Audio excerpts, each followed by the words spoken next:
Truth Seeker and or its affiliates are not responsible for any strange phenomena that may occur during or after listening to this podcast, which may include the following: heightened senses of awareness, psychic abilities, UFO sightings, alien contact, time loss, out-of-body experiences, ringing in the ears, ESP, lucid dreaming, increased synchronicities, astral projection, telepathy, stronger intuition, levitation, miraculous healings, and or remote viewing. Please be advised to listen at your own discretion.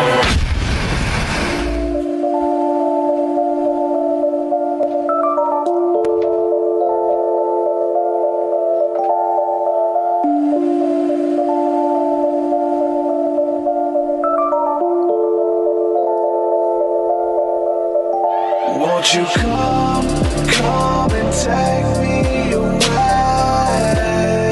I just wanna be with you. Won't you come and take me away? To a place to walk on troubled seas, faith to stand when I don't believe. I just wanna be with you. Won't you come and take me away? I just wanna be with you. Won't you come? You are now locked into the Truth Seeker podcast. Gargoyles! Psychics! Everything's ungodly! Dark savage! Streaming live at truthseeker.com. She's not a Christian! Give it up, y'all. Your portal to the paranormal, esoteric, and all things spiritual. She's tampering in dark savage stuff! And now, your host, Truth Seeker. Ladies and gentlemen, what's up? This is the Truth Seeker podcast. We're ready for this next episode. I'm excited about it.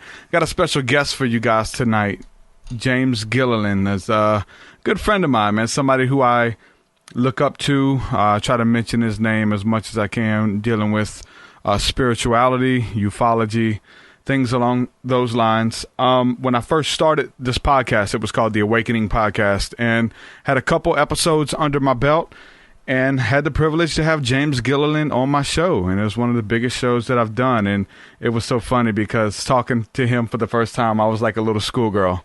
Just talking to him, I was nervous. I had trouble formulating sentences and things.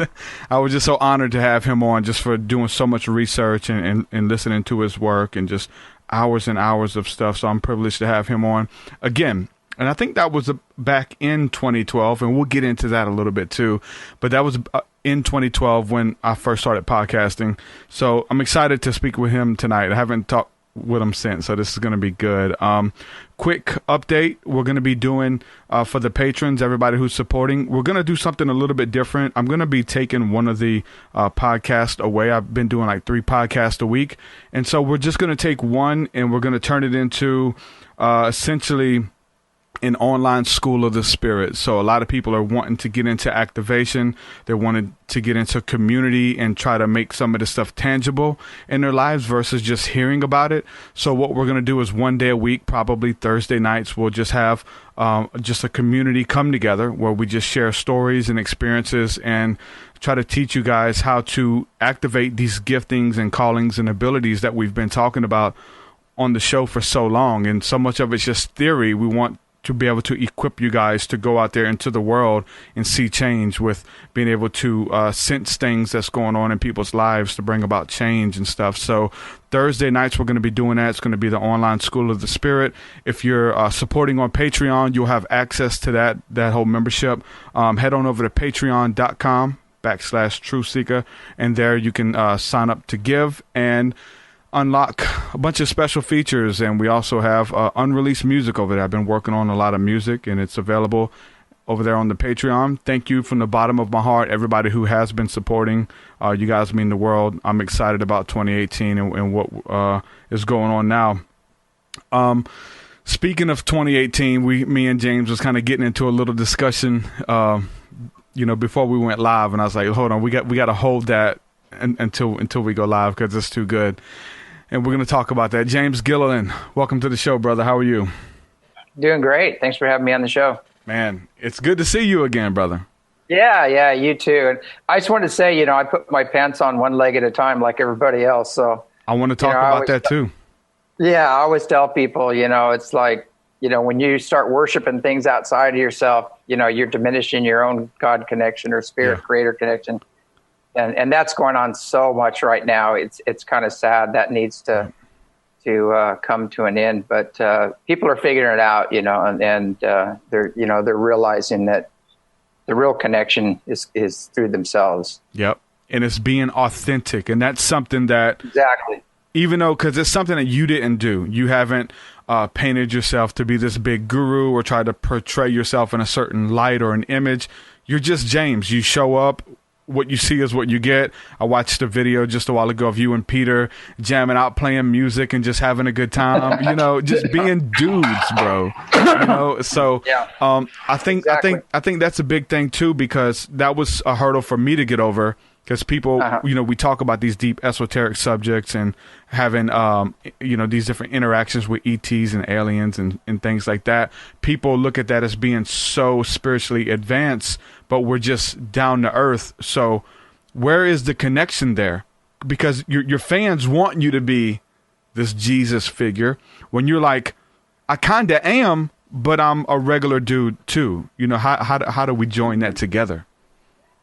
Yeah, it's real. Excuse me. It's real important to realize that, what I do is I teach people to lead themselves and to make their own personal connection with Creator, Spirit, whatever you want to call it, and that's so important nowadays. And because I was kind of gifted a drowning, which blew me wide open, and a few other near-death experiences and things like that. But that also accompanied probably 35 years of intense study and initiations with yogis and lamas and things of that nature, but eventually it's one of the lamas. I love what he said. He said, the reason there's so few enlightened people on the planet is because it's so damn simple, and he said, get out in nature, meditate, focus on love and joy and bliss until you become it. He said, that's the key. And he said, there's just so many distractions, and the outer world is such a controlling situation where they're always trying, keep your nose to the grindstone, keep you busy, keep you chasing that American dream, and happiness through external circumstances. And you look at a lot of the music and the TV industry and things like that, it locks you in the first three chakras, survival, sex, and power. Yep. And, where's the heart? Where's the higher consciousness and energy? And luckily, there are people in the industries now starting to bring this information out, and they're doing higher work and, telling people to stand in their own divinity and be authentic, like you're saying, and, respect your own being. It's like, this PC correct thing is so ridiculous. I see this stuff going on. And it's just another big mind control trip. They want to get everybody, on controlled, on the same page. And it's just another big mess. But you're like you're saying, your real power comes from being authentic. That's true, man. Because once you finally do that, people envy that. It's like, hold on, how is this guy?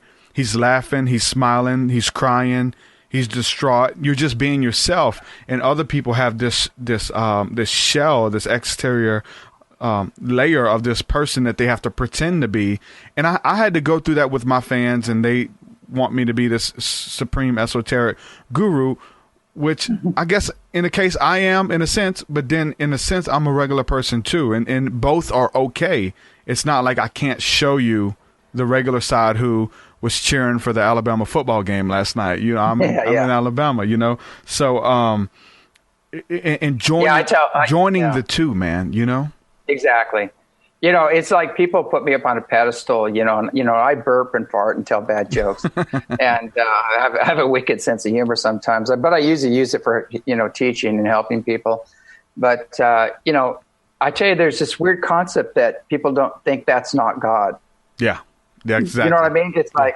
It's like, well, wait a second. Maybe that if God's omnipresent, that's God too. It's like they have, like, I had this one woman send me this email just a little while ago, and I was talking about, all the stuff plaguing the planet right now, and I was talking about, the pedophilia stuff, the satanic worship, all that stuff, and and she's going, well, I'm totally disappointed with you, because you're not enlightened, or you wouldn't talk about this stuff. You're doing fear porn. And I said, well, actually, I'm not in fear, at all. I've already died a couple times. That's not a problem. I said, and basically you're afraid to look at these things.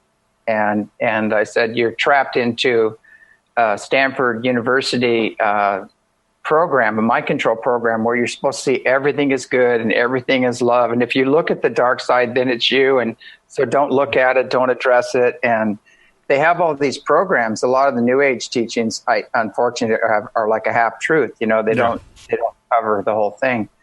And and I told her, I said, being enlightened means to be in knowledge of all of it, both sides of the coin.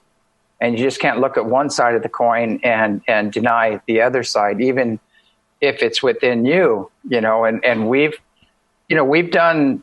I've had past lives. I have full memory of my past lives. I was a Viking warrior. I hacked off heads. I was a road bandit here in Mexico. I'm in Mexico now. It's like I've done a lot of things. And I've also been yogis and lamas and things like that, and flew spacecraft and everything else, but we have to look at all aspects of ourselves. And if we're still carrying energy around the ones where we had wounds and traumas and things like that, we need to own it, and heal it. And the more you know yourself, the more you have compassion for the people that are acting out these roles, that are stepping outside of universal law. So it's important to look at both sides. And again, if you're trying to be something else, if I'm trying to wear white robes and sandals and say all the right thing, and be celibate, and don't eat meat, and how they have all these rules that you're supposed to do. It's the unspoken rules, yeah. I mean, you're not being authentic. You're being something else. You're not being true to your soul, and you're not aligned with your soul. And the more you're authentic, the more you're aligned with your soul, and the more you're in your power. So, people need to break out of all these programs, and look at your dark side, own it, heal it, get the charge out of there. Focus on universal law, and basically just focus on creating heaven on earth. It's really that simple. When it comes to like having all these experiences and all these encounters and stuff, and they kind of, I don't know about you, but it almost seems like for me, all my work now is built upon like these foundational encounters or foundational experiences and stuff. Do you still see as much activity, or is there still as much of a hunger to kind of get the information out? Because I know, especially whenever I reached out to you in 2012, which was whenever so much fear stuff was out there, the new movies coming out about these evil aliens coming to abduct people. I think it was The Fourth Kind had just come out, and you put out a newsletter talking about, man, I'm just growing weary in well-doing. And I wrote you about that. And are you still as hungry for it? Do you still have as many encounters with the spirit realm and entities as you did as day one, or are you just kind of still sharing those fundamental truths that you learned from those days? Well, it's even more so. I mean, it expands. People, when we have a ship come over and power up, and I see everybody get excited, they go, this never gets old for you. And I said, what doesn't get old is the other people getting excited and waking up. That never gets old. For me. And I've just done more and more research. And then I find I get so much information from the higher dimensions and planes. And then I do the research and then find out everything they're telling me, and the experiences and the beings that I'm seeing on the other side are actually in history, and they're in ancient history, and to take a walk on the wild side, you've got these feline beings and lion beings and things like that. And then you go to Egypt and you see these statues of Sekhmet and the Sphinx and, all these other things going on, which actually the Sphinx used to be a lion, and some king decided to put his head on it, carved it out later. But actually these are all recorded throughout ancient history, and they're all part of our history. And the real story behind the origin of man, the Anunnaki, all of that stuff is in the Sumerian text, the tablets. It's on walls. It's in Australia, Gosford glyphs. It's the whole history of the earth is written in Australia on the Gosford glyphs. And it talks about, the basically the knuckle dragger, the Denisovian man that was here evolving naturally when the ships came, and then they added their DNA and they needed a worker force, and they're trying to save their planet, because when it looped around the sun, it would lose a lot of its atmosphere and it'd be a mess. So they're putting, gold dust in their sky, just like these other idiots are putting aluminum and barium and all these toxic things, in the sky instead, and, through the geoengineering. But, it's the same thing, only they were doing a little smarter. I would love to be inhaling gold dust, versus barium, aluminum. Yeah, barium. Strontium, and a whole host of other biologicals, like toxic molds and things like that playing with. So it's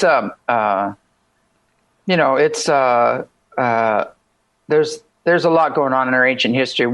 We really, as humanity, really needs to know their origins. We need to know where we came from, and it's kind of a complicated story, because there's much more going on than it's not just one thing. It's a multiple of things that happened in the past. So basically we had these ancient Lyrians, very tall people came. They found the Denisovian man. They jumped him up. They got the gold, and this actually started in Australia, not in Africa. And then from there they went to Africa. And the African, what's really interesting is that the gold in Egypt actually came from Ballarat, Australia. And that really messes up a lot of their theories. And almost everybody has Aboriginal genes. We all have Aboriginal genes. All of us do. In the genome experiment, we found that out. And that goes back to the Denisovian man and the uplink that happened there. But we're not just that, because there's been several terraforming processes, colonization processes that happened on the Earth. And people had to start over due to pole shifts and other cataclysms and great wars and things. And so we're a big mix of mainly 12 major star nations that were involved in terraforming the Earth and bringing their plant and animal and their human genetics too as well here, and as well as the Earth man that was developing naturally. So, and that's been upgraded several times. I should say man, woman. I should say both. But we're just a big mix, and that's what the genome experiment has brought out, that there's so much alien DNA, there's so much plant life and animal life that was brought here. It didn't evolve naturally. All of this is showing up in the geological records, who built the great temples in the past that we can't build today. There's some very advanced beings that came here, and they've been coming and going for a long time. It's insane too, because we're still finding new plant life and new insects and all of these things that they've never, categorized. And it's really interesting that you bring that up. One thing I wanted to make sure that we touched on, which I briefly spoke on, I've been podcasting for a while. I probably started around 2011, and it was just off and on, never consistent. I've been consistent for almost a year now of just podcasting and making sure that I have a schedule. But I've been off and on since 2011, 2012, 2013, all that stuff. And when it was really deep, the David Wilcox exploded, the 2012 Enigma, Mayan calendar, all of that stuff. There was something that happened in my heart, this spiritual awakening, and it seemed to kind of grow in the lives of people around me, and you see an interest in these esoteric subjects and the third eye and spirituality and things, kind of a re-emergence of it. But then we're talking about 2018. 2018, we're off to an awesome start, and even more. I've been podcasting since that time, and I've gotten messages and I've gotten respect and response and stuff. But these last couple months, I haven't been doing anything different, James. I'm showing up and being authentic. But my inbox is blowing up. Something's happening in the hearts and lives of people around here. It is. And you were talking about how that we may not be in 2018, that we may just be going into 2012, and with the whole Mayan prediction as well. You want to talk about that a little bit? Yeah, well, actually, there's a lot of mistakes being made. People are using the Gregorian calendar to tell us what time it is, and trying to adjust that to the Mayan calendar. And I mean, you'll get a lot of heat when you start talking about this. And I was talking about it in 2012. Yeah. And I said, Mark Antony didn't become Caesar for 5 years, and they were keeping the calendar according to the Caesars. So, there's leap years and other things, and we're at least 5 years off, with the Gregorian calendar. So, if you take those 5 years, those and then add them to 2012, 2017 would actually be, because you've got 5 missing years, and 2017 would actually be 2012. And so it's December 21st, 2017 is when everything is supposed to hit the fan. And you can see right now, I mean, it's hit the fan. We are undergoing one of the biggest shifts that humanity has ever experienced right now. And it's happening on every level. The NASA has realized that we're going through an extremely energized place in space. They finally admitted it. The cosmic rays are off the scale. The gamma rays, X-rays, all the other rays are just going nuts. And the sun is reacting to this, with its activity, and it's been going off like crazy. So, the sun is the driver. The sun is the driver for climate change and everything else. Things heat up first because of the sun, and then you get the methane release and the greenhouse effect and everything else. So man's addition, and this is going to upset a lot of people, but man doesn't really do that much to the planet. I agree that we definitely need to start bringing out the fuelless energy technology and cleaning up the planet. But at the same time, a volcano does a lot more, to the atmosphere than man does. And if they just allowed the Earth to do her thing and stopped all this geoengineering, when the Earth heats up, when she heats up, there's more earthquake and volcanic activity, but it creates a cloud cover, and more moisture gets into the atmosphere, and she defends herself. She'll get through these times naturally. If these other guys knock off what they're doing, they're making everything 10 times worse. It doesn't make any sense. Okay, we're going to save the Earth by killing it. We're going to poison, we're going to dump so much aluminum that all of your trees and gardens and everything are not going to be able to bring up nutrients. We're going to put so many heavy metals in your system that you'll never, hit your optimum health again. And we're going to turn your blue skies into a gray toxic mess in the entrance of saving the planet. And this is this is being done by psychopaths. These guys have not thought this out at all. But the main thing is that the nice thing about now is that we've been under what they call the draconian grid, or the Archon grid, that's been running the planet. And it's that's coming to an end. That grid is being torn down. There's a 5th dimensional grid taking its place. And are you still with us? Yes. Okay, you're there. Okay. Yeah. So I don't know, where did we cut off?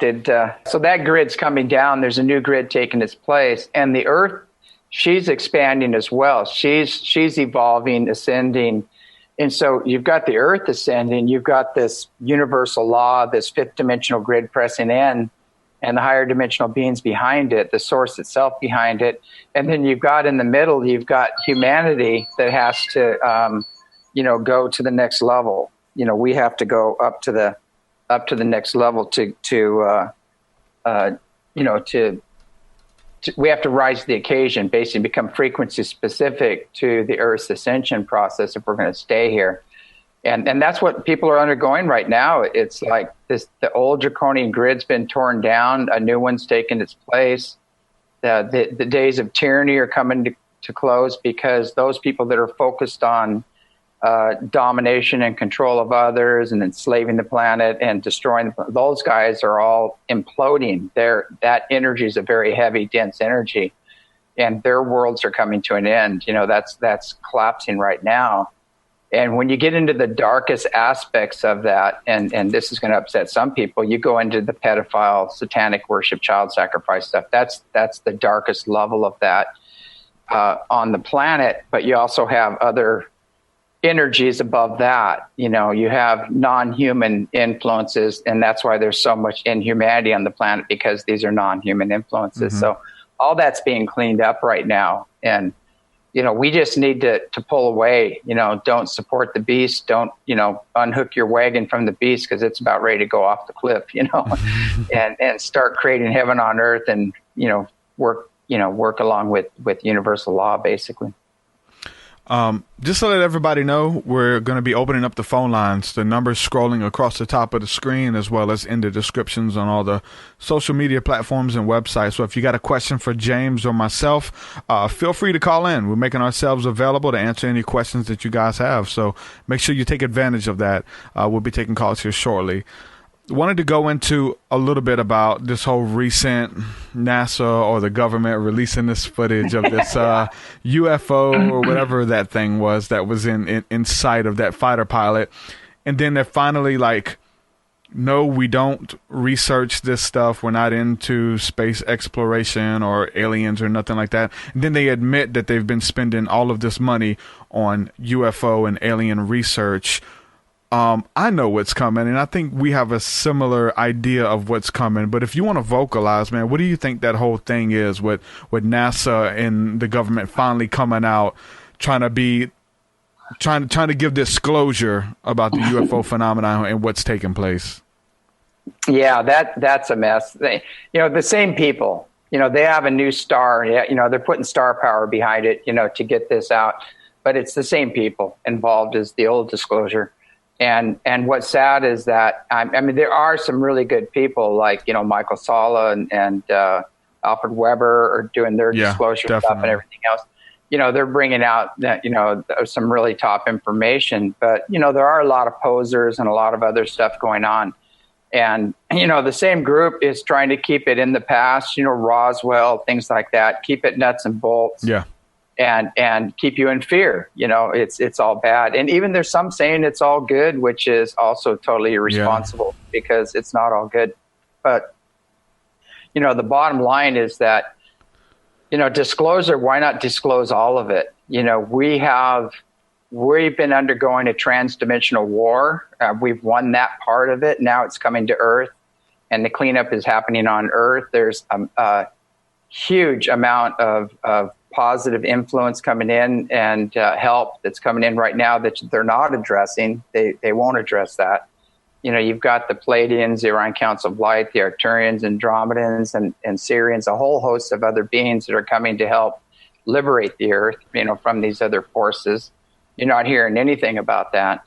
And they're not, they're keeping it to are they real? That's are they real? It's like, my God, how long are we going to do this? It's like, they had a big flyover Texas. They had a bunch of ships fly over Texas, which was really interesting. And they did a poll on the local news there, and 99% of the people believe that UFOs are real in this poll. Now, they did Time CNN polls a while ago, and they were like 86 to 90% of the people saying that there is a government cover-up and UFOs are real. So, disclosures happen. The people already know, this is a reality. There are some people living in the dark ages that want to make it all demons, make it all not real, or it doesn't, or say it's all the secret space fleet. Come on. Yeah. These things have been coming here before the secret space fleet existed. So I think the thing that sets it apart, especially people going out and making contact for themselves, is that the secret space program don't communicate telepathically with you. Yeah. And tell you about yourself and communicate, right? I had some of these guys, I won't mention his name but they're on the old disclosure thing, some of these guys, and they're at the ranch, and they flew one of those craft over the ranch, and everybody got excited and go, it's a triangle ship, it's a UFO, know, it's one of those TR-3s. Yep. Yep. And then they flew another thing over, and it was a real stealth jet that looked like a UFO. And both times they were trying to set me up, you know, and this thing came in, and I looked at it, and I said, "It's not a UFO," you know, and they got really upset. Even the people that were there seeing it got really upset. You want it to be so bad. Yeah. And I said, "I'm sorry, it's not a UFO." And they go, "Why?" And I said, "There's no consciousness there." Yep. I said, "I'm not getting any hits, any signals, nothing from these guys. You know, whoever's on that jet or that plane is just a regular dude, you know, a regular guy." And so, sure enough, we found out later that it was, you know, it was like kind of a bit of a setup. But we've had other ships come in that came in, and everybody's getting excited. I go, "This isn't good. This is not a good one." Oh wow! And it came in. I could feel the energy around this thing. And there was probably 50 or 60 people watching this come in. And then we saw a huge blue flash in the sky, and this ship just turned into powder. I mean, there was nothing left of it. And I found out later from the other guys, they said that was, a reptilian ship. And they said that they dealt with it with the same energy that it was coming, with the same intention. It was coming to do harm, and they dealt with it, you know. It was coming for deadly force. They dealt with it with deadly force, you know. So it's a universal law, kind of. They can interact, you know. And so, you know, the way you deal with the negative ones is you make friends with the positive ones, you know.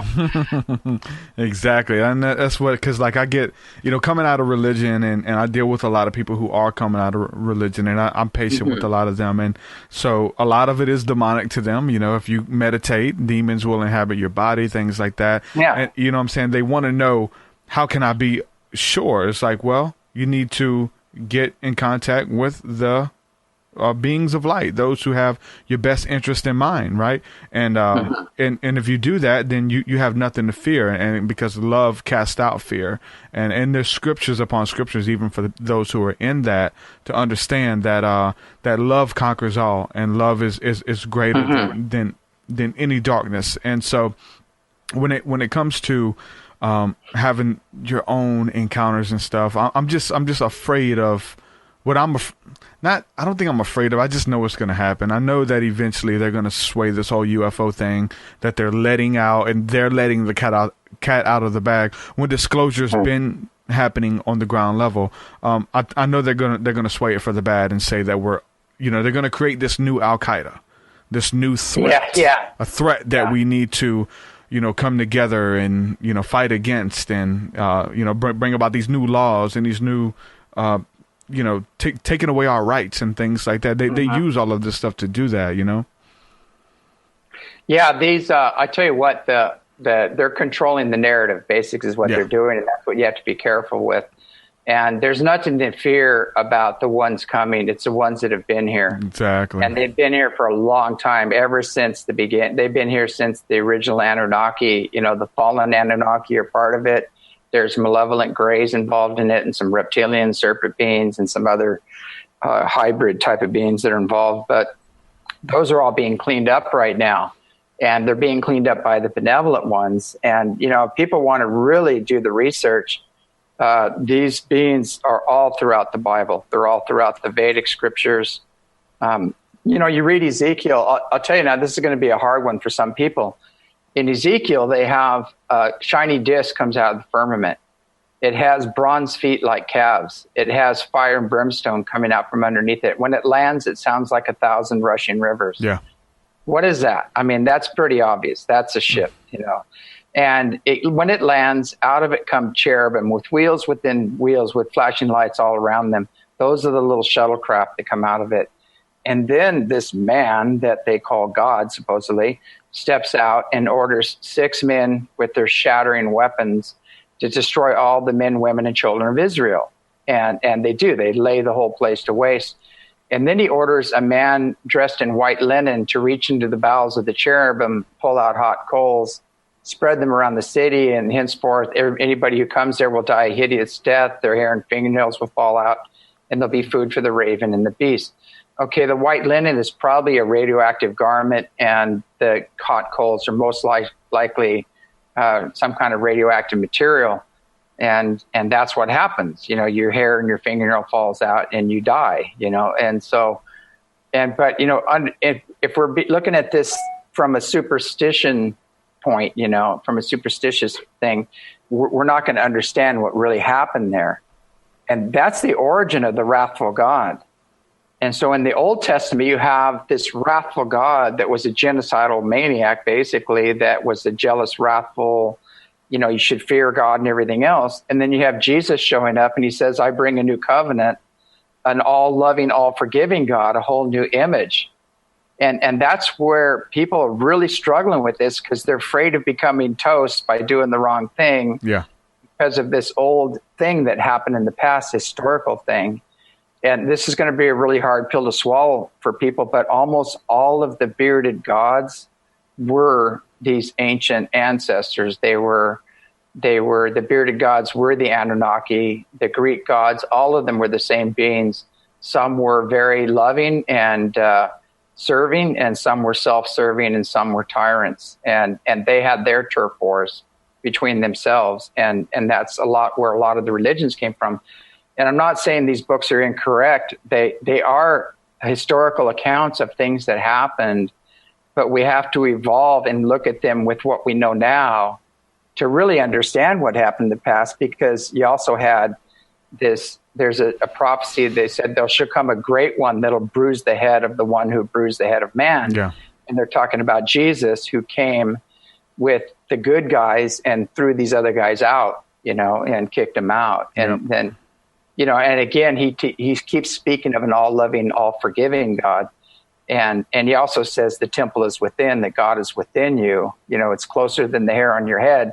And, everything he talks about was making your own personal connection and getting rid of the fear of being, punished and killed and all that others, all the fear and guilt and unworthiness. You got to drop that program, because that keeps you from making your own personal connection, which is pure love and joy and bliss. That's basically what that connection is. Good stuff, brother. Let everybody know again that the phone lines are open. I'm going to take this question from the chat room. This is Ginger says, great to see this duo. And this is for you. And we've already discussed this on the last podcast, but we can go over it again. It says, what type of lasers have you guys discussed using to signal crafts? How are they used? And can either of you direct us to a recommended source to find out more? Ginger. Yeah, you know what I have a friend in Japan that brings these lasers and gives them to me all the time. You can get them on Wicked Laser. Wicked lasers, yeah. Yeah, and you're not going to hurt the ships, by shooting lasers up at them. They know what you're doing. And it's not so much the laser, it's the intention. These beings are extremely telepathic. They're very spiritually and technologically advanced beings, and it's about your intention. You don't really need the laser, but you can shoot the laser, say, hey, we're over here, just let them know. It's like a physical representation of your consciousness. As long as it's connected, it's like the same thing. Yeah. Yeah, and that's basically what it is. But, just about any laser work. But it's not so much the laser, it's the thought, that. And by shooting the light, your intention is to connect to that ship, and they get it. They pick it up and they respond. I've had some beautiful encounters with the green lasers, and I put some of it in my music too. I signal ETs with my laser beams, I put some of it in my music, and they're like talking to them. It's like, hey, I really do that. Like that's I didn't just put that in there, So it's funny when people come back with the lyrics. What did you mean by that? And then I get to show them your videos of you going out there. Yeah. So I put it in the music videos and stuff too. It's great you're doing that, because I always say the same venue that's ensnared people can free people. Oh yeah. And the same thing. It's like the internet can totally free people. By bringing this new information out. So that even through the word, you can through the word bring people back that got confused by the misuse of the word. Heck yeah. I remember I was like, years ago, I was kind of turned off by the internet. Like I used the internet, but I was turned off because I seen Facebook and I seen social media in the early stages of what it was doing to our we're totally different now. Everybody's changed. Like it was taboo to be on your phone at a table. Now it's like everyone does it, So I was upset with that because this Facebook of this global web was mimicking the global brain in this one consciousness that we're all always connected. You can walk in the room and feel what your brothers and sisters are going through spiritually. Like you can feel that. And now we're always connected via Facebook. And it was just like a mockery of it. And I was so against it because, but now I guess we have to work with it now, right? Yeah, it's kind of like a lot of people don't realize that a lot of the technology we have right now is just to take over the failure of the spirituality. Yeah. Not doing our spiritual work, So, and that's a problem, that we're dealing with. But like you're saying, a cell phone, do you really need the cell phone? I know who's calling me before they call me. And people connect with me and then I call them, they go, God, I was just thinking about you. And I said, I know, so you can use it, but you don't really need it. You can actually transcend it. But, right now, I think it's just like money and things like that. It's the accepted exchange of society right now. So we have to use it we can use it for good or you can use it for negative, and hopefully there comes a day when we won't need money, that will transcend that and be like the other higher dimensional beings. But yep, it's a tool just like anything else, and it can be used for good or bad. Research, self-promotion, getting your message out there. Yeah, I just send it. When things come to me, it just goes in one hand, out the other. Like I don't, and I'm not attached to it, and I don't really care about it. And a lot of people think there's something crazy with me, because I'm always just passing it on. But I said, hey, the more I pass it on, the more comes. And that's been the truth all along. It's like the more you're in service mode and helping others, the more comes to you. So I'm going to jump to the phone lines here, take one of these callers. We have a caller from New York. Caller, welcome to the show. Who are we speaking with? This is Tara in Long Island. Hey, how are you? Hey, I'm good, thanks. I have a question. What do you guys think about the fact that maybe technology is being withheld from us, or the truth is being withheld because we seem to weaponize every technology we discover, and maybe that's why it's being withheld for, responsibility reasons? Yeah, definitely. Well, what's the truth of the matter is we have all the technology we need right now for fuelless energy. We have healing technologies. We have this thing called the 24-hour soldier, where a soldier can have his arms and legs blown off, and they put him in this thing and it regenerates them. We have amazing technology that's already on the planet. But again, like you're saying, it's been withheld, and it's used within the black budget projects and things like that.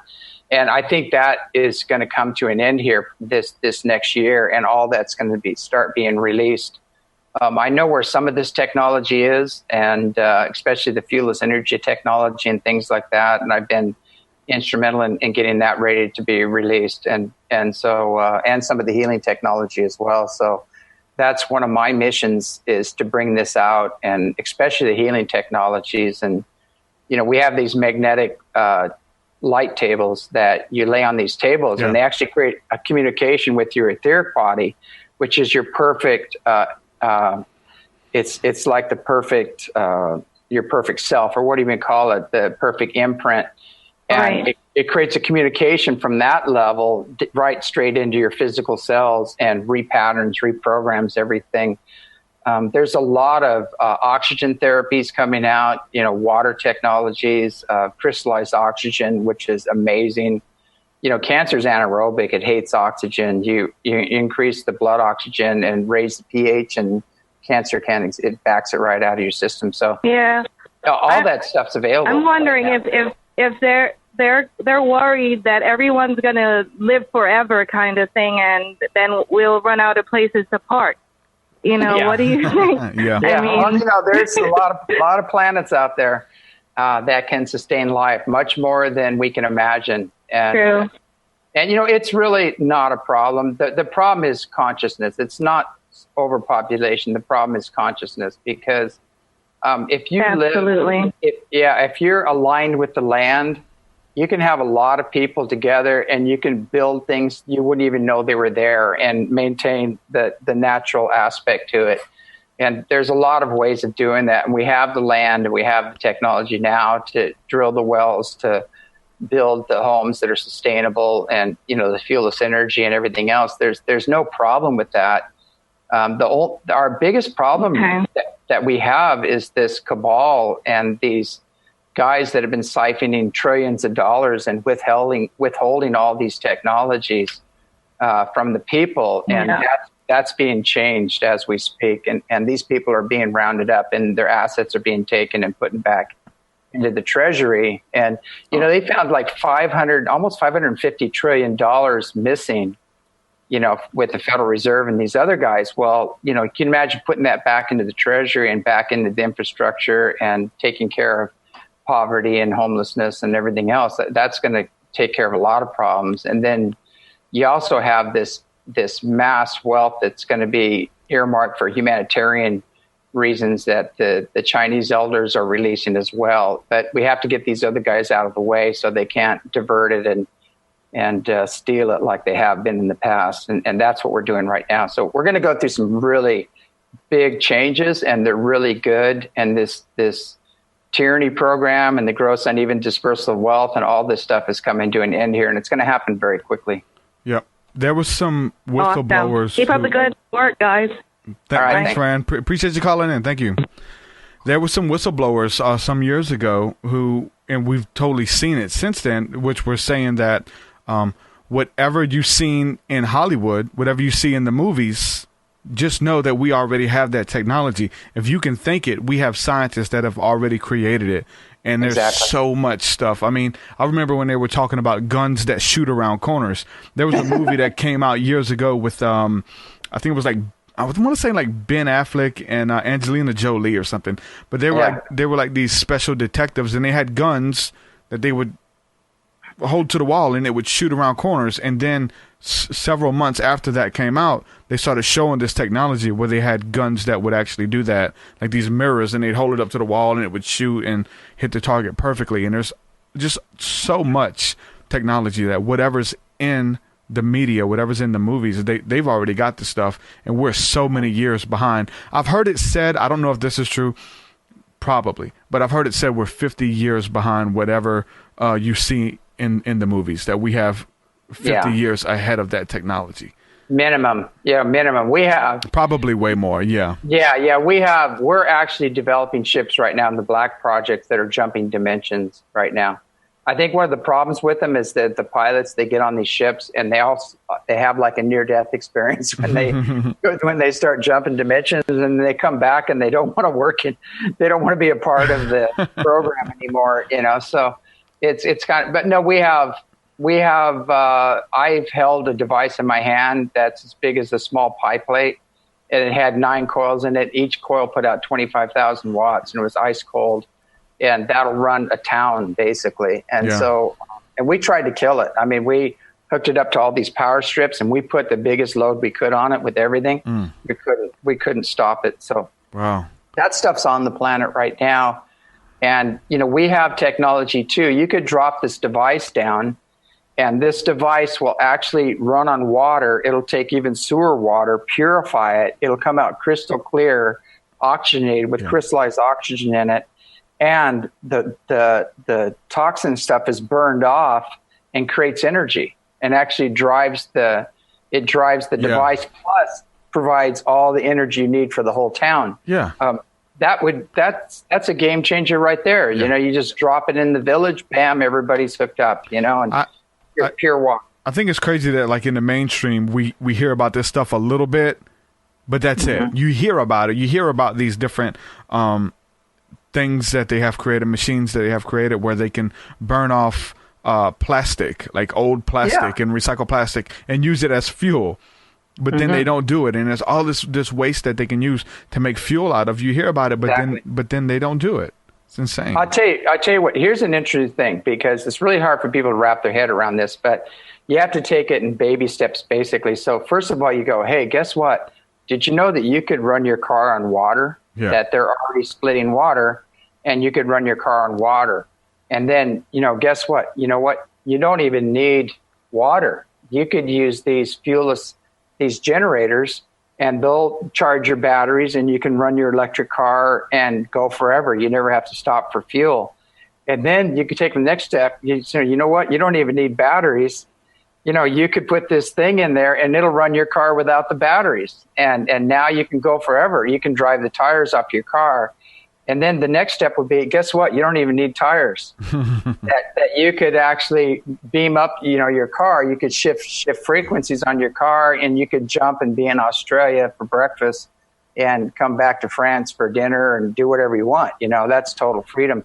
And that technology we already have today. Yep. But it's hard for people to understand that they're still thinking, oh God, if I could just get that water technology, and and some people don't even realize that years the water ago, man. Yeah. They don't even realize the water technology is here, and a lot of people don't realize that a lot of our ships and things like that now are actually running on water.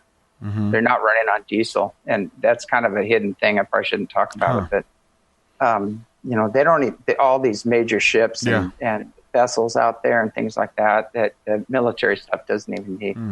They don't need diesel anymore.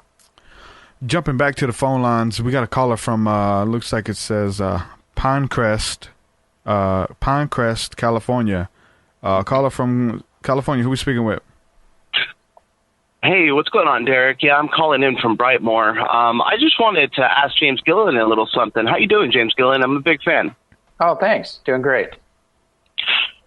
So this is somewhat of a problematic question, and I'm trying to figure out how to put it out there. I've been following your work. I've been following a lot of people's work. L.A. Marzulli, Graham Hancock's work, Eric Van Daniken's. Mm-hmm. But this is going on the darker side of things. What do you think about what Michael Heiser is pushing with StitchinIsWrong.com? Moreover, all of these debunking YouTubers that are very popular right now that are debunking everything, L.A. Marzulli, people like you, Graham Hancock, Eric Van Daniken's pushing out, and moreover, the way they're diligently shooting down ancient aliens. What are your thoughts on that? And I'll take my question off the air, and I wish you guys the best. Yeah. Many blessings, and I can't wait to hear what you think. Bye-bye. God bless, Leo. Thank you. Yeah, it's like, some of these guys, like I know L.A. Marzulli once was saying that, we're opening gates to demons and things like that a long time ago. I think he's changed his position now. I'm not sure. But they come from a religious background. Yeah. And again, that's this box thinking of, there's God, and then there's the devil or Satan, and then there's angels and demons and heaven and hell.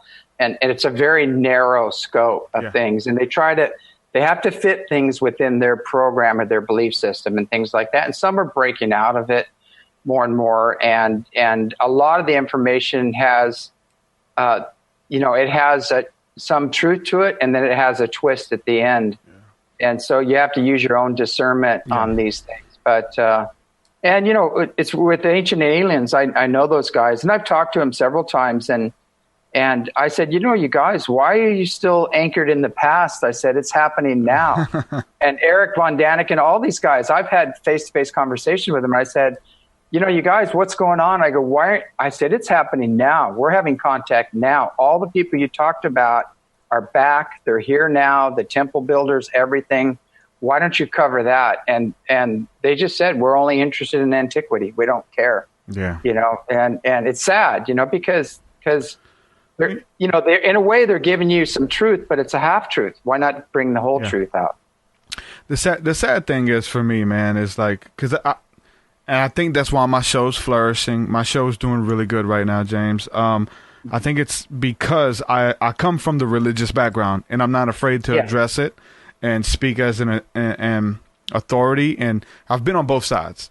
So when I came into ufology, it was under Lynn Marzulli and so many other names, Guy Malone, all of these guys from back in the day, studying their work, and everything that they don't, like Christians and probably all religions or people demonize what they don't understand. If they don't understand it, it's not of God, it's not in the Bible. which maybe it is in the Bible. You just haven't found it yet. And that's where I approach it from. And so I started studying under these guys, and everything was demonic.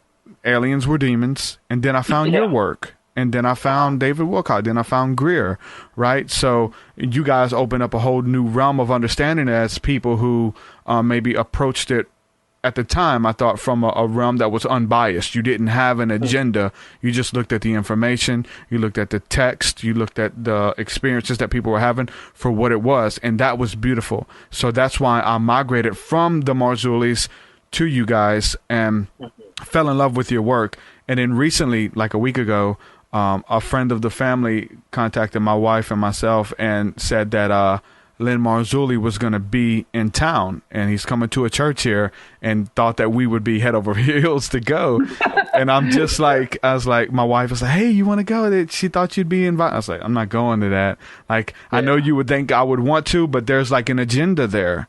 Like, there's an agenda to capitalize even off of the mainstream with the whole UFO phenomenon now. And I can just see them now talking about it. Yeah, NASA just revealed the UFOs and these are demons, and they're like, oh my God, it turns my stomach. I can't be affiliated. I can't be around that stuff. I don't know. The Nag Hammadi talks about this, and there's temple walls in Egypt, and they show the levels. They show all the levels, and they have the lower levels, and they show disfigured humans and people that really, did a lot of bad things, you might say, in the lower levels, demonic type creatures. They have creatures that look just like grays and reptilians. The old statues have Mary stepping on the reptilian, Michael stepping on the reptile. This is all, it's all there. It's all there if you do the research. And the frescoes, all these ancient frescoes have UFOs in them. It's undeniable. It shows beautiful Jesus being baptized, and this huge UFO sending golden light above Jesus being baptized. And so it's all there, but you have to get out of the programming. Do your own research, read the Bible, read the other scriptures, keep an open mind. And the devil's not going to, and God's not going to punish you for doing research. Exactly. Do the research, get educated. And my thing is that when you know the true origin of man, it goes even further than that. Who created them? And I'll tell you something, Michal Ledwith, who was an advisor to the Pope, he's a very good friend of mine, and he had access to all the catacombs and all those ancient texts and everything. And he just came out with a new book called Saving Jesus. And I really suggest a lot of Christians get this book and to understand the real research, the real history of Jesus. But he talks about the origin of God, the wrathful gods, and he talks about a greater God that created them. And in the true interpretation of Genesis, it says, in the beginning, the Father of all fathers created the gods who created the heavens and the earth.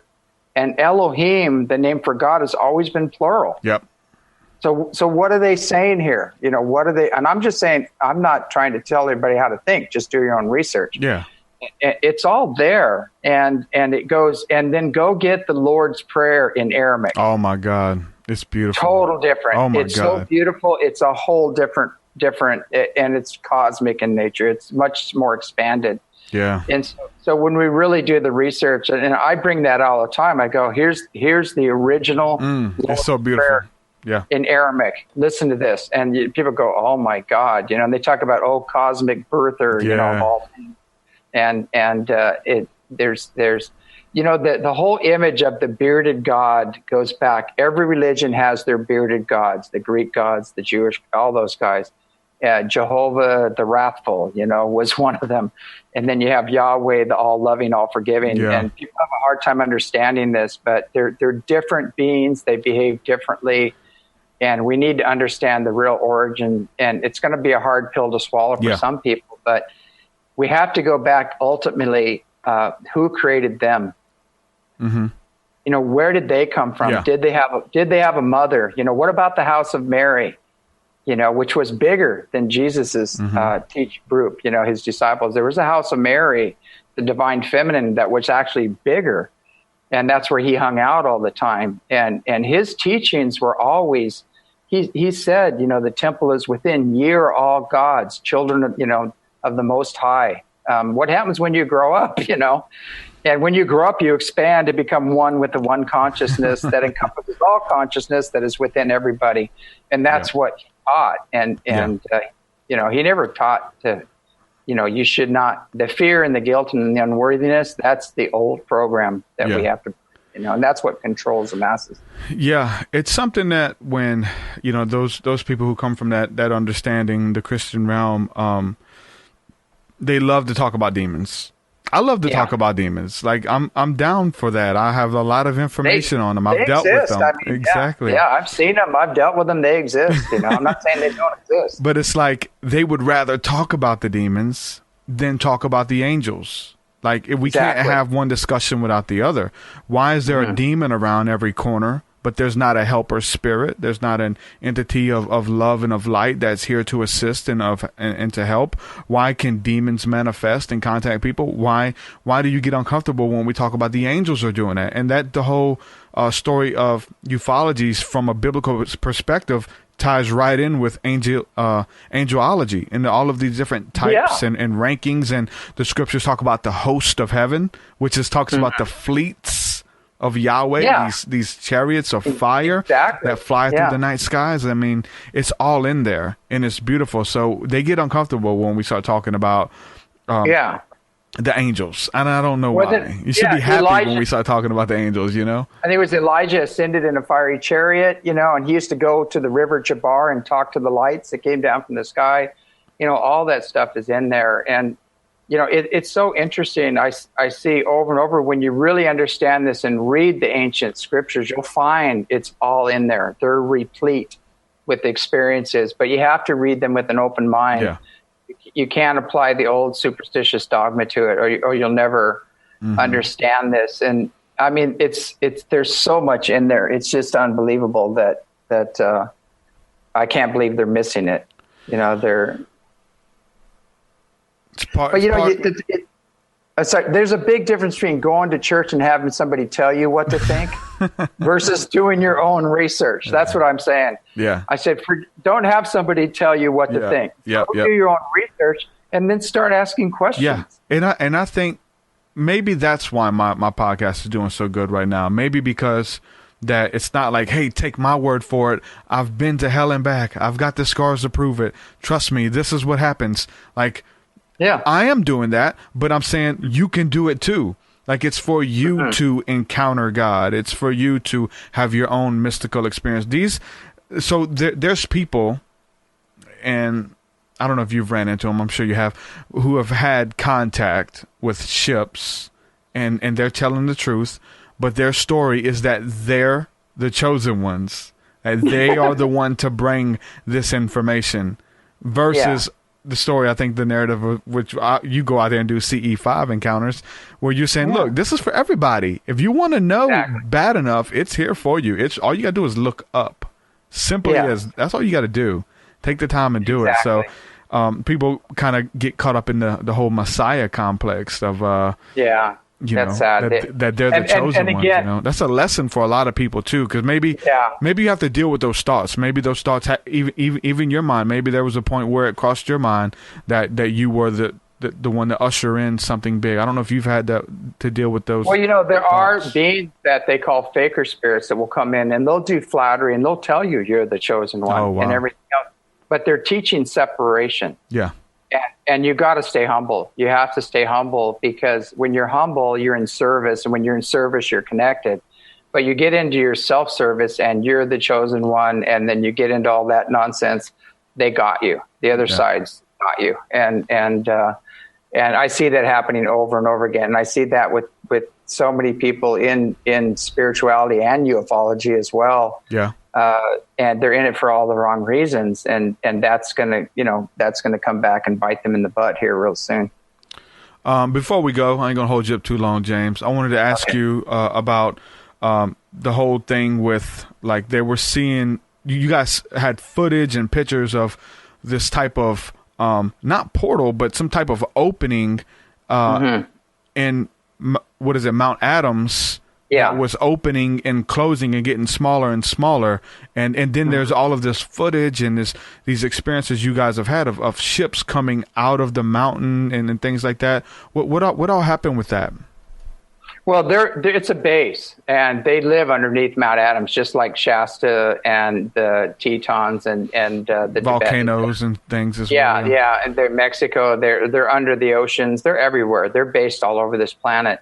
And some good ones were the benevolent ones are here, and some ones that were negative were here too. The good news is the benevolent ones are cleaning out the underground ones, the negative ones, and we're doing a major cleanup process. But where we are, it's a benevolent Stargate, and we have, the benevolent ones come and work with people. And the inner Earth, there's a huge, massive cavern underneath us that these ships come in and out of. And the last one we filmed was too big to go inside the door. It was a mile wide. Wow. And so it had to park outside. And so we got that whole thing on film. But yeah, these are the times, we're unifying with the greater family of man. They're bringing back universal law. This is what all the prophecies have talked about. The dark hearts are imploding, and, the age of tyranny is coming to an end. And this is what all the prophecies have talked about, the Mayan prophecies, everything. This is the ninth wave unity consciousness that's coming through, and we have to rise to the occasion.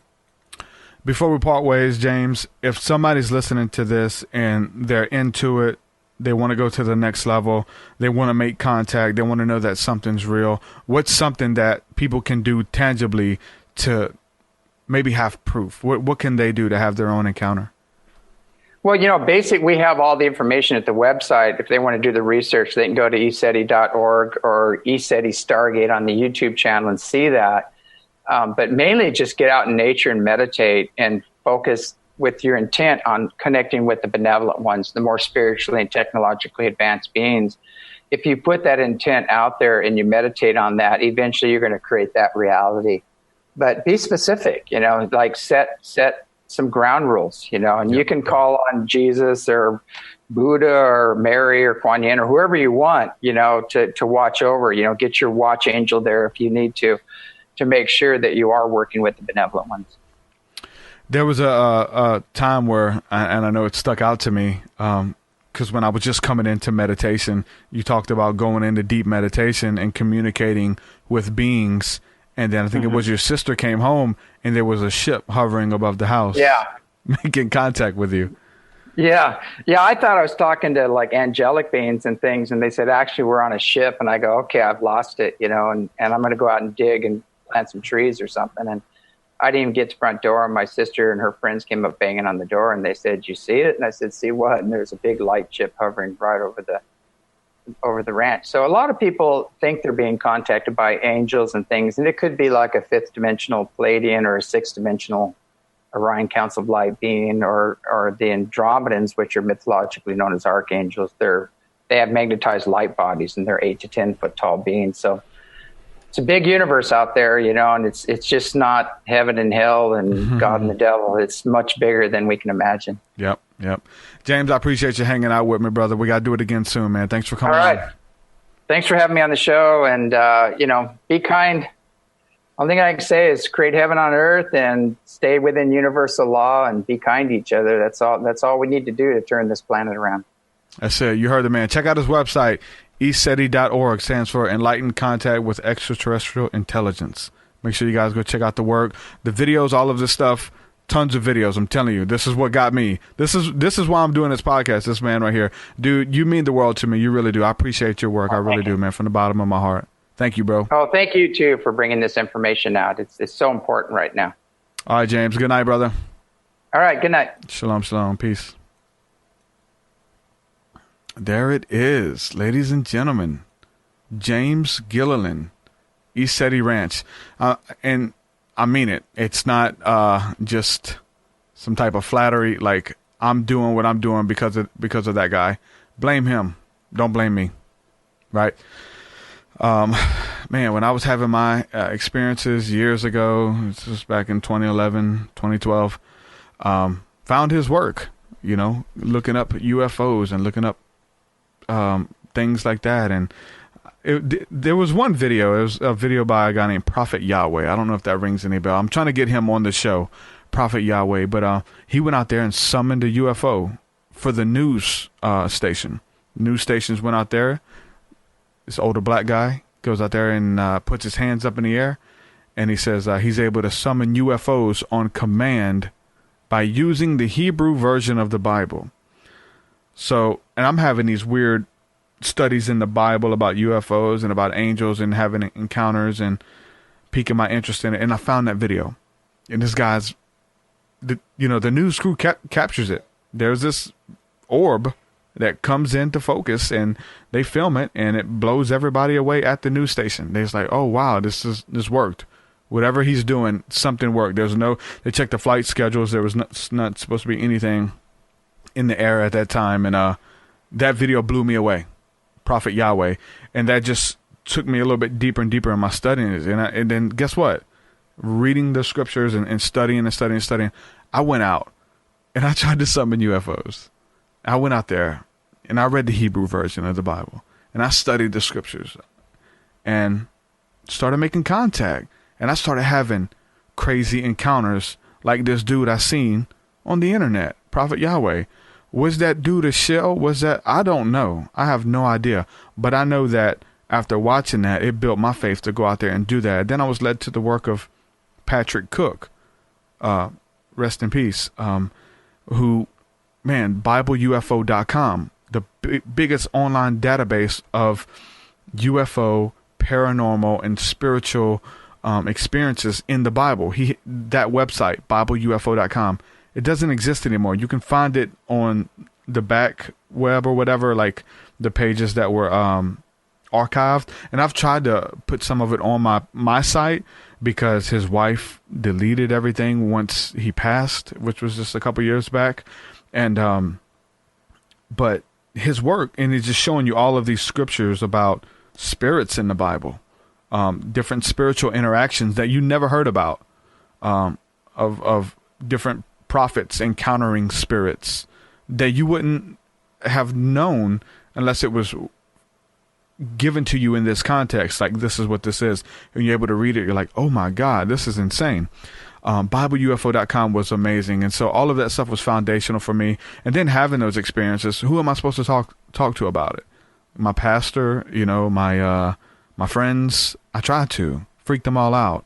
So I put it in my music, reached out to the fan base, started my own podcast. I made sure that, like, when I went to Bible studies and I went to church, that I wasn't talking about this stuff with people because I knew that it would freak people out. So I come home, I get on the internet and I do a podcast and I interview people and I get people on my show who are doing this stuff. And I talked to James Gilliland, and I remember reaching out to him and his staff, and I got in touch with Nate at the time, who was one of his assistants. And when I needed somebody to talk to, those guys were there, like, just to make sure I wasn't losing my mind, just to make sure that I wasn't going crazy, that these weren't demons who were contacting me from another dimension to deceive me or something like that.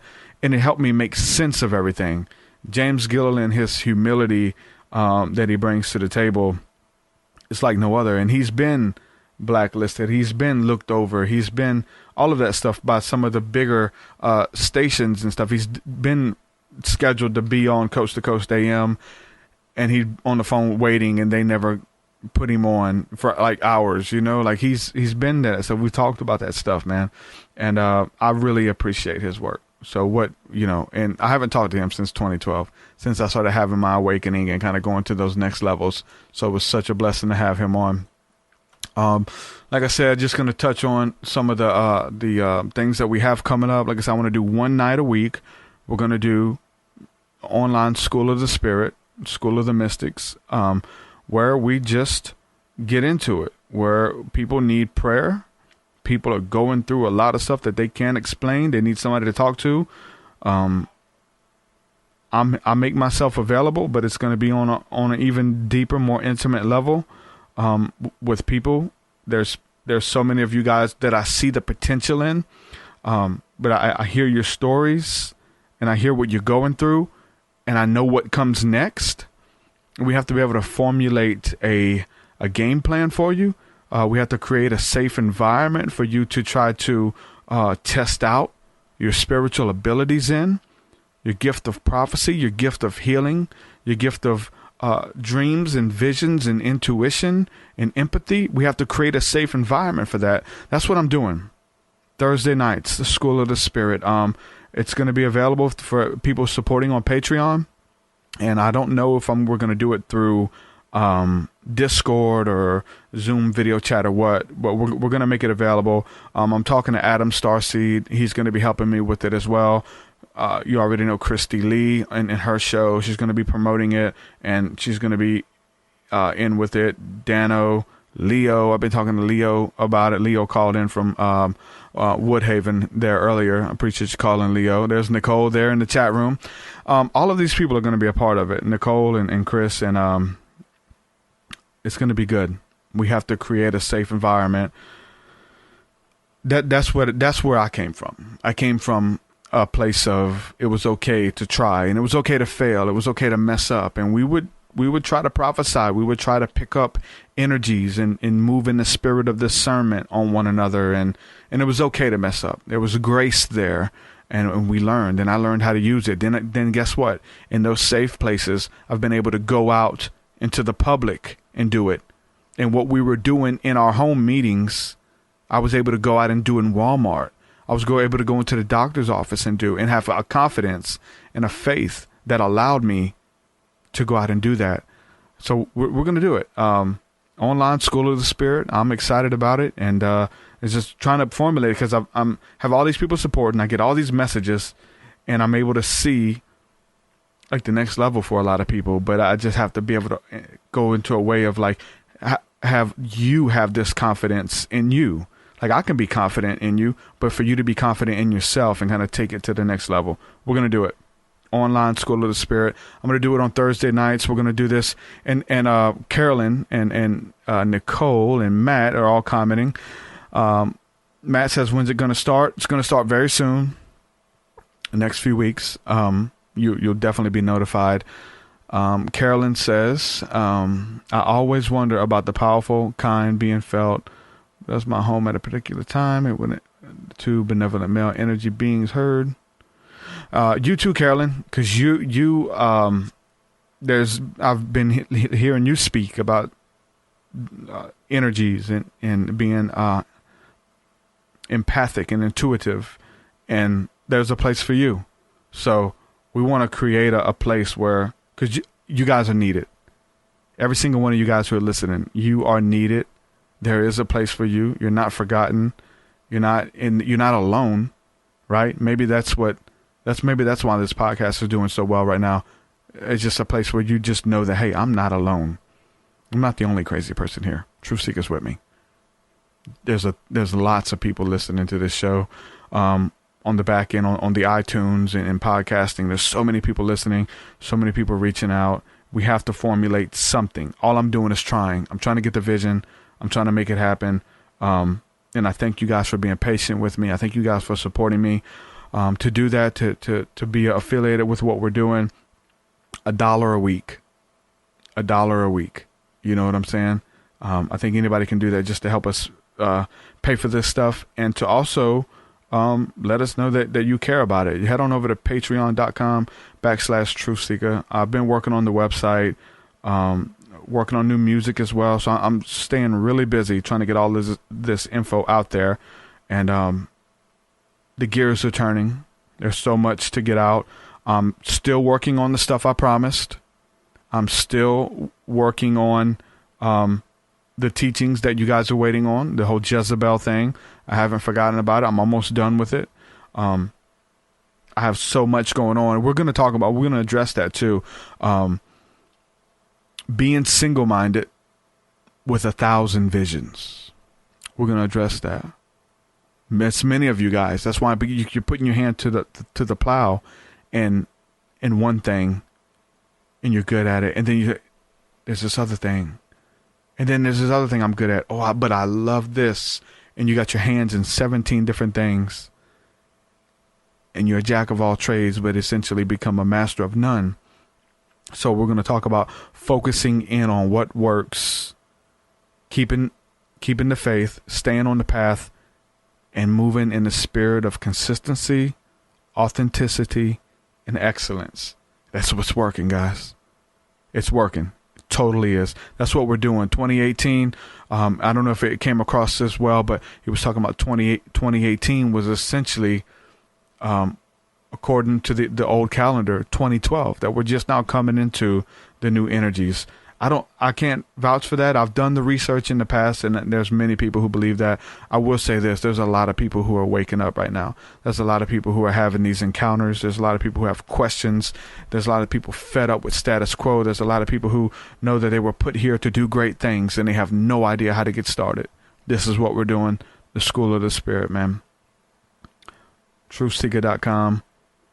There's going to be access links there, as well as just go to the Patreon and get plugged in with the community there. There's so much stuff. I don't know if you guys are familiar with Discord. Get familiar with that. That's a chat program that we can use to communicate, and it lets us know who all's online, and it's really cool. Discord is dope, and it's synced up with Patreon. I like that. I know Brett Stacy, he's listening. We've been chatting on there, building in discipleship and just encouraging one another. Let me make sure I'm not forgetting anything. Okay, there's another. People want to know how they can support. There's many ways that you guys can support the show and support my work and what I'm doing. Obviously, buy the music, share the music, get the music out there, share the podcast, share the episodes, all of that good stuff. But financially, join Patreon. You get rewards, you get exclusive content, all kind of stuff. I'm trying to make it as interactive as I can. Also, I'm partnered with a website now who is giving me a kickback for everybody I send over there. If you want to buy crystals, you want to buy sage, you want to buy books and all of these things, it's essentially an Amazon portal, but go to smudgeyourself.com. Smudgeyourself.com. Smudging with sage. My room is littered with sage right now from my daughter in here burning it earlier.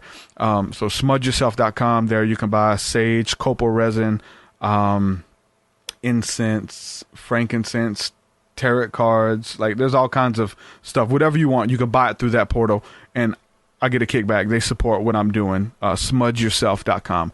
Go check it out. That being said, there's so many ways you can support, and I'm going to do a video on just how you can support. And even for people who can't support financially, like there's that to discuss as well. There's free memberships that you can sign up that they give the podcast a kickback.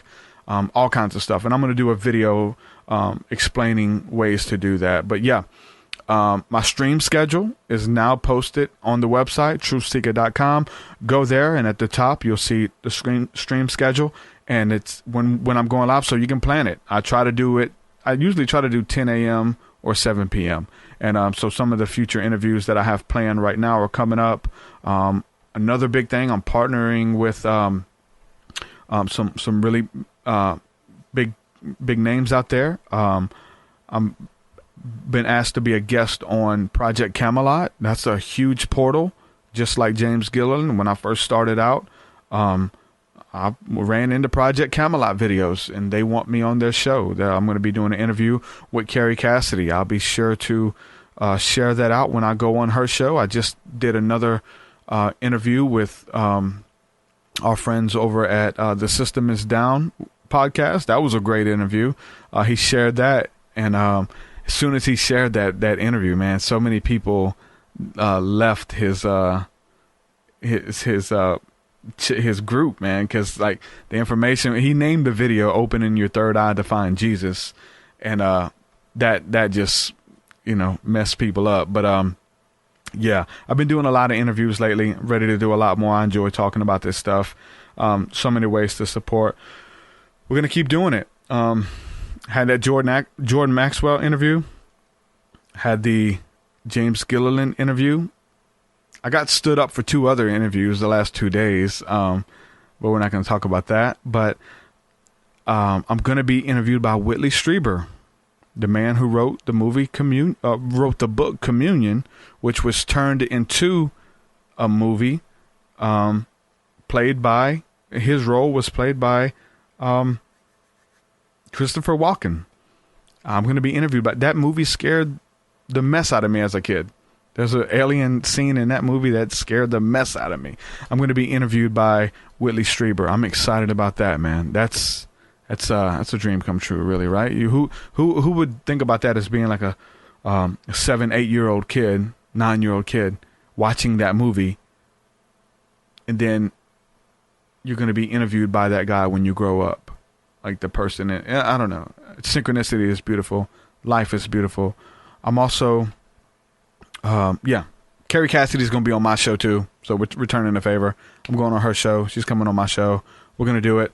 You guys let me know if I should sell these things, these stickers, the little Truth Seeker stickers for you guys who are watching on video. Those of you guys who are listening on the podcast end, I'm holding up this little Truth Seeker sticker. I don't know if you guys have seen it. I got them on my Facebook. You got to follow me there. So anyway, all the good stuff. Adam, so happy you decided to join us, Adam. I just talked about the School of the Spirit, gave you a shout out, talked about us working together to formulate something. People in the chat room seem really interested in the School of the Spirit and us coming together. And then we're going to do some deep, in-depth teachings, but a lot of it too, I just want to just show up. I just want us to show up. Just to say, hey, first of all, to meet one another, so like the fans are meeting, that's cool. Right? And then to take it to the next level and just see what happens. We just, it's the community. It's all it is. Reading these comments. Tulum Teles. I know I butchered that name. But it says, I need black tourmaline. Yes, go over to the website, smudgeyourself.com. I'll put it in the show notes as well. I'll share it on my Facebook, smudgeyourself.com. If you buy anything through that portal, through that, I get a kickback and they support my show. Thank you guys. I love each and every one of you, and we'll do it again soon. Trust me. I'm excited. Tomorrow night I'll be on Christy Lee's show doing that. You guys can call in for healing and prayer and all that good stuff. Follow me on Facebook if you have no idea what I'm talking about. I share all these links constantly. Shalom, shalom. Peace. Your way is so much higher than mine, so much higher than mine, so much deeper than mine, so much deeper than mine. Well, that does it for this episode, folks. To hear more episodes of the Truth Seeker podcast, head over to truthseeker.com. And if you're wanting to support the show and get rewards, go to our Patreon page at patreon.com/truthseeker.